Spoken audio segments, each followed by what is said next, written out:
السلام علیکم ورحمۃ اللہ وبرکاتہ۔ الحمد للہ نحمدہ ونستعینہ ونستغفرہ ونؤمن بہ ونتوکل علیہ ونعوذ باللہ من شرور انفسنا ومن سیئات اعمالنا، من يهده الله فلا مضل له ومن يضلله فلا هادي له، ونشهد أن لا إله إلا الله وحده لا شريك له، ونشهد أن سيدنا ومولانا محمدا عبده ورسوله، أما بعد فأعوذ بالله من الشيطان الرجيم، بسم الله الرحمن الرحيم۔ لا يحب الله الجهر بالسوء من القول الا من ظلم وكان الله سميعا عليما۔ صدق الله العظيم۔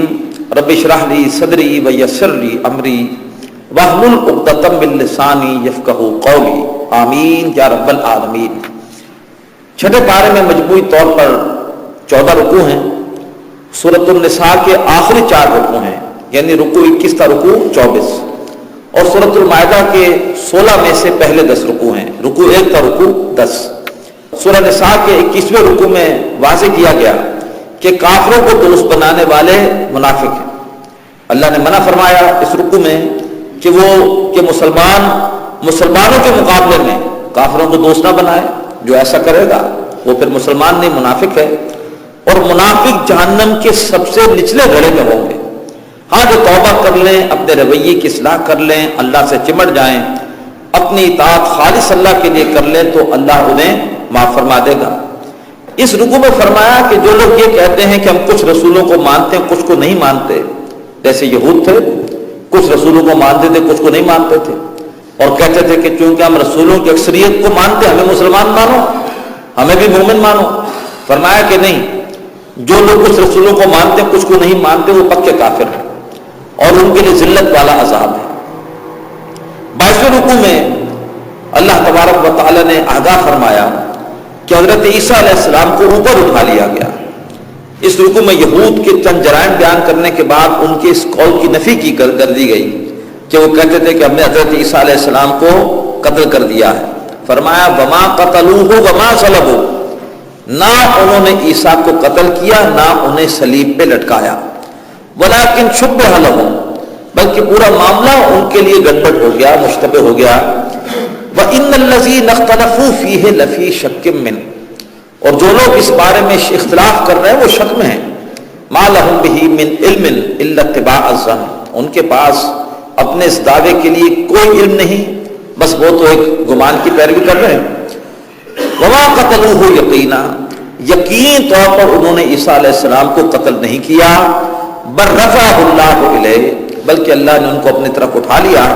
وکان اللہ عزیزا غفورا، اور اللہ تعالیٰ زبردست ہے، بخشنے والا۔ رکوع 23 کا اہم پیغام یہ ہے کہ رسالت کے بعد اب انسان کے پاس بے عملی کا کوئی جواز نہیں۔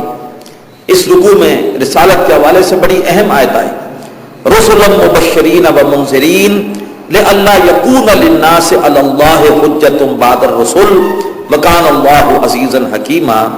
رسول بشارت دینے والے بن کر آئے اور خبردار کرنے والے بن کر آئے، تاکہ رسولوں کے آنے کے بعد لوگوں کے پاس اللہ تعالیٰ کے سامنے کوئی بھی دلیل نہ ہو اپنی بے عملی کی۔ وکان اللہ عزیزا حکیما، اللہ زبردست ہے، کمال حکمت والا۔ اسی رکوع میں تمام انسانوں کو دعوت بھی دی گئی کہ وہ اللہ کے آخری رسول پر ایمان لے آئیں، اسی میں ان کی خیر ہے۔ اہل کتاب سے کہا گیا کہ دیکھو دین میں ناحق غلو مت کرو، یعنی کسی بھی شے کو اس کے اصل مقام سے اوپر نہ لے جاؤ۔ عیسیٰ علیہ السلام کو اللہ کا بیٹا مت کہو، انہیں خدائی میں شریک مت کرو، وہ اللہ کے بندے اور رسول ہیں۔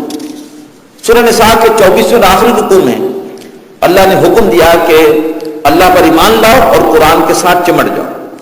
اس رکوع میں عیسائی اور مشرکین کے غلط عقائد کی نفی کی گئی۔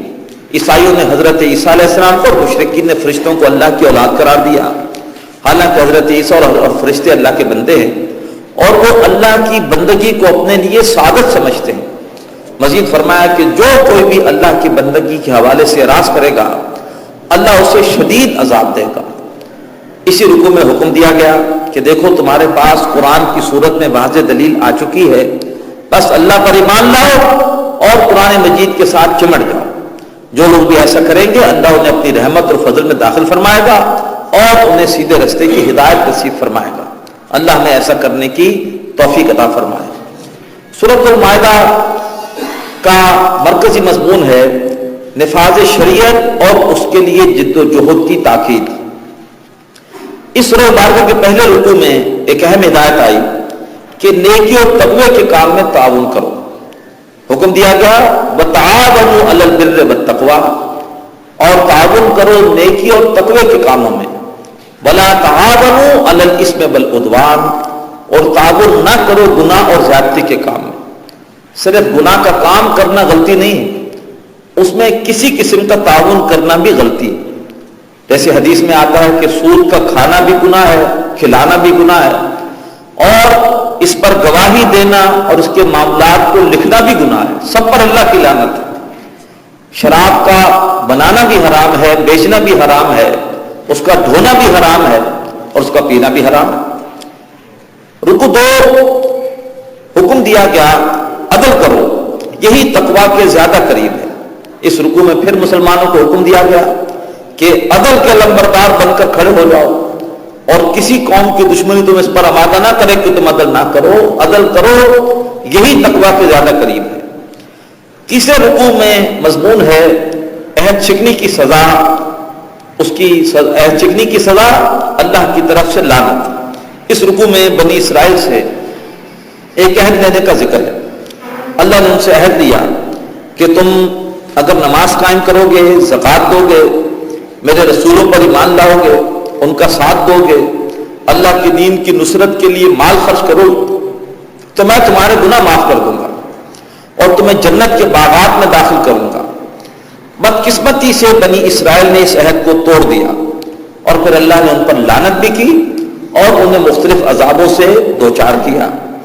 اہل کتاب کو دعوت دی گئی کہ دیکھو تمہارے پاس ہمارے رسول آ چکے ہیں جو ان باتوں کو واضح کر رہے ہیں جو تم نے اپنی کتابوں کی تعلیمات میں سے چھپا دی تھی، ہمارے رسول پر ایمان لے آؤ، اسی میں تمہاری بھلائی ہے۔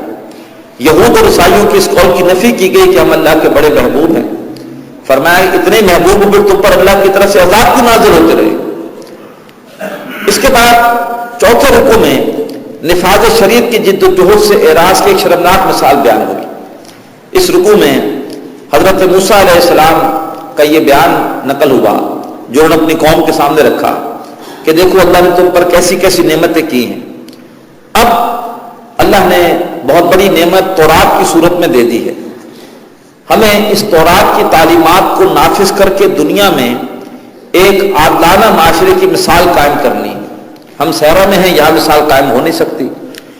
سامنے فلسطین کی مقدس سرزمین ہمارے آباء و اجداد کا مرکز رہی ہے، وہاں پر اس وقت ایک مشرک قوم قابض ہے، آؤ اس کے خلاف جنگ کریں، مشرکین پر قبضہ کر کے وہاں ایک مثالی معاشرہ قائم کریں۔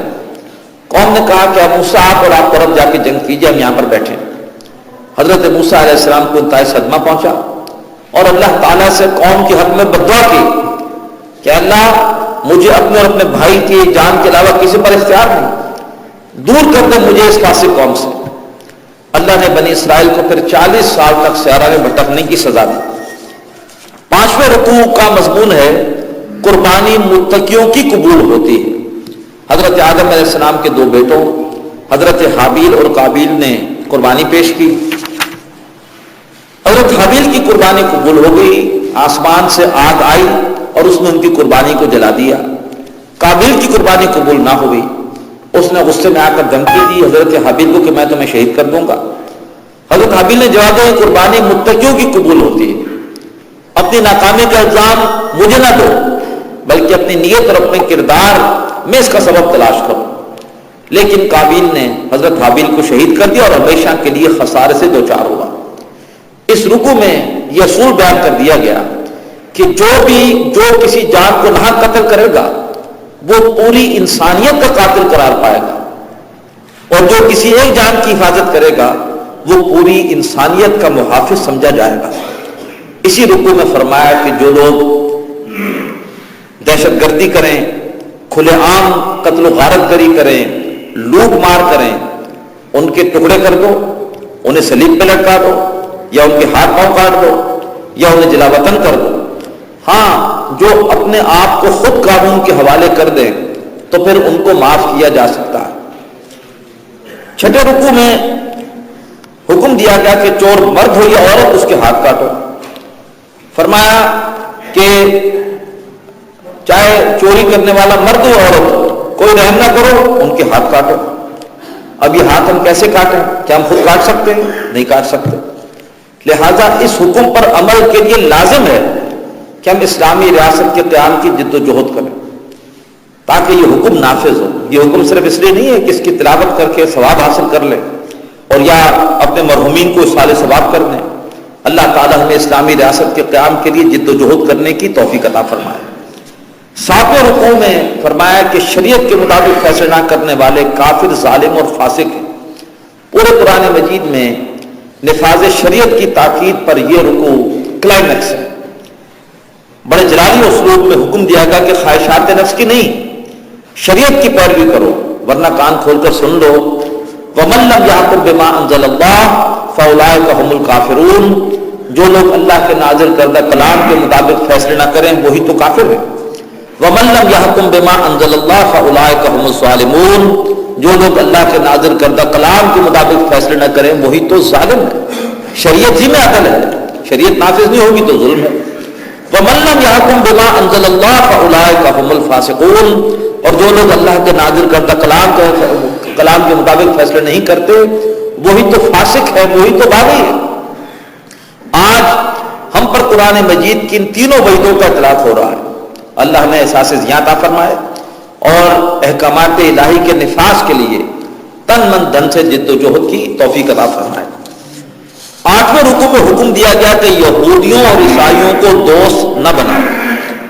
فرمایا کہ یہودی اور عیسائی آپس میں ایک دوسرے کے دوست ہیں، وہ تمہارے خیر خواہ نہیں ہو سکتے، جو ان سے دوستی کرے گا وہ انہیں میں شمار ہوگا، اور ایسے ظالموں کو اللہ ہدایت نہیں دے گا۔ اس رکوع میں مسلمانوں کو خبردار کیا گیا کہ اگر انہوں نے اپنی دینی ذمہ داریاں ادا نہ کی تو اللہ ان کی جگہ اسلام کی خدمت کی سعادت ایسے لوگوں کو دے دے گا جو اللہ سے محبت کریں گے اور اللہ ان سے محبت کرے گا۔ وہ دین کی خدمت کرنے والوں کے حق میں اثار اور دین کے دشمنوں سے سختی کرنے والے ہوں گے، اللہ کی راہ میں جہاد کریں گے اور کسی ملامت کرنے والے کی ملامت کی پرواہ نہیں کریں گے۔ ماضی میں اللہ نے عربوں کو محروم کر کے دین کی خدمت کا اعزاز تاتاریوں کو دے دیا تھا۔ ہے ایا یورش تاتار کے افسانے سے، پاسباں مل گئے کعبے کو صنم خانے سے۔ اللہ میں اس محرومی سے محفوظ رکھے اور اللہ ہمیں ہی اپنی دین کی خدمت کی توفیق عطا کرتا رہے۔ رکوع 9 میں فرمایا کہ نفاذ شریعت کی برکات کیا ہے۔ اس رکوع میں یہود کے علماء اور مشائخ کو جو جوڑا گیا کہ وہ لوگوں کو گناہوں اور حرام خوری سے کیوں نہیں روکتے۔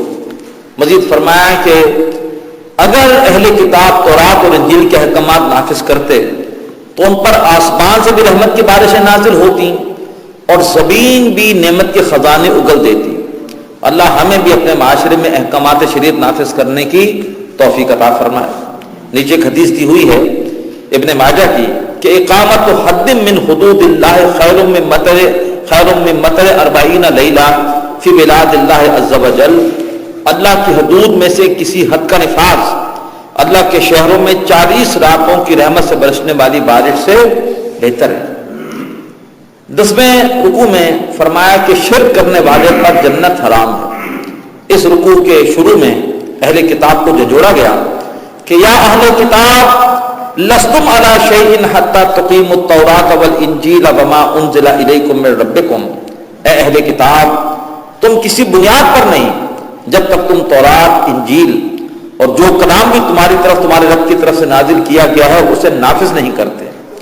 آج یہی خطاب ہم مسلمانوں سے ہے کہ ہماری اللہ کی نگاہ میں کوئی اہمیت نہیں اگر ہم قرآن حکیم کو نافذ نہیں کرتے، اس کے احکامات کو نافذ نہیں کرتے۔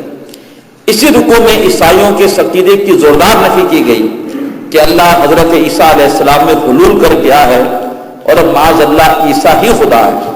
حضرت عیسیٰ نے تو اپنی قوم کو آگاہ کیا تھا، انہ من یشرک باللہ، جس کسی نے بھی اللہ کے ساتھ کسی کو شریک کیا، فقد حرم اللہ علیہ الجنہ، اس پر اللہ نے جنت کو حرام کر دیا ہے، ومأواہ النار، اور اس کا ٹھکانہ آگ ہے، وما للظالمین من انصار، اور ظالموں کے لیے کوئی مددگار، کوئی سفارش کرنے والا نہیں ہوگا۔ اقول قولی ھذا واستغفر اللہ لی ولکم ولسائر المسلمین والمسلمات۔